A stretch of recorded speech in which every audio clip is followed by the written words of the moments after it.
The very word mafia brings to mind legendary names like Al Scarface Capone, released from Alcatraz to die here in Palm Beach.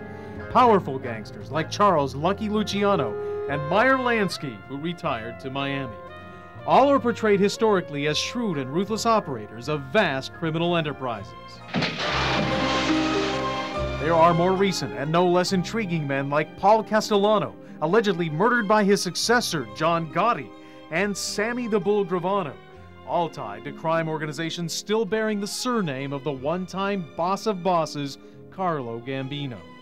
It was this heritage into which Christopher Gambino of Boca Raton says he was born, and a heritage from which he says he was intentionally sheltered by other members of his family. I guess from growing up and what I've been taught and what I've seen, being involved in let's say, an organized family, you have two outcomes, death or jail, and I guess they didn't want me to, end up either one.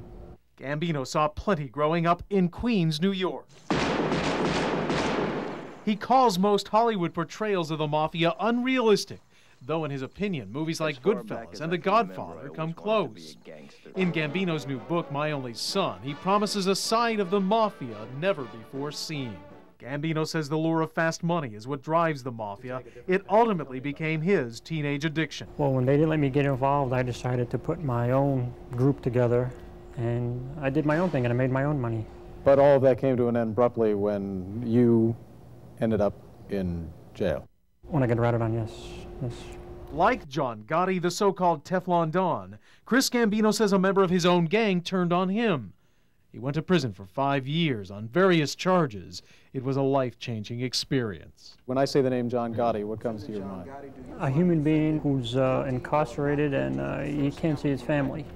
And I relate to that because I was locked up. And you've told me, because of your experience in jail, that you feel sorry for John Gotti because he's in jail. Absolutely. But don't certain people belong in jail?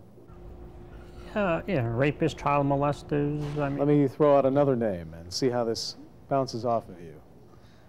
Salvatore the Bull Gravano. No comment on him at all. Because? Just no comment. Gravano is perhaps the highest-ranking mobster ever to turn on the Gambino family, helping convict John Gotti to life in prison in 1992. Despite that crushing blow, the FBI says the Gambino organization continues doing what it does best, securely rooted in South Florida. Favorite criminal activities, their staple is loan sharking, but also prostitution, gambling, money laundering, drug trafficking. But Chris Gambino, still influenced by his time in prison, says his new ambition is to reach others with a message. My goal behind the book is to go to as many schools and get involved as many kids as I can to let them know that the grass is not greener on the other side. It's not that way. And you only do have two things, jail or death. On special assignment, Dave Nethers, PBF News. Growing up in Queens, New York, Christopher Gambino says he wanted to be a fireman. A typical childhood dream, though his was anything but a typical childhood. Chris was just 13 when his father, John Gambino, was shot to death. He had already started questioning peculiar things within his family and was told to mind his own business. One uncle said, stay in school and get an education and be somebody.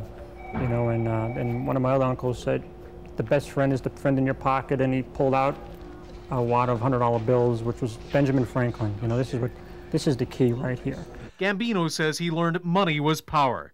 He will not discuss specifics about what he observed, though to purge painful memories, he has written a book he says provides a side of the mafia rarely seen. In My Only Son, Gambino describes a crime family involved in drugs, illegal gambling, and prostitution that has traitors killed as an indoctrination rite.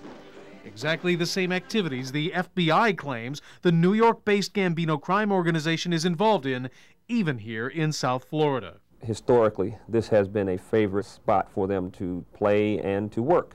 It is an open city, therefore there are no turf battles. There is no friction as to why are you operating in my territory. At the age of 17, shut out of the family's business, the lure of fast money was like a drug to Christopher. When they didn't let me get involved, I decided to put my own group together, and I did my own thing, and I made my own money. Gambino went to prison for 5 years, set up by one of his own trusted men, someone he had grown up with. We had an oath that no one talks outside this group, but it happened. Somebody talked outside, and I got locked up. When I went into prison, I had a lot of respect. Everybody knew on the street that I had a lot of respect. Even the respect that I had didn't make a difference. If somebody wanted me, they would have taken me out and wouldn't have blinked an eye about it.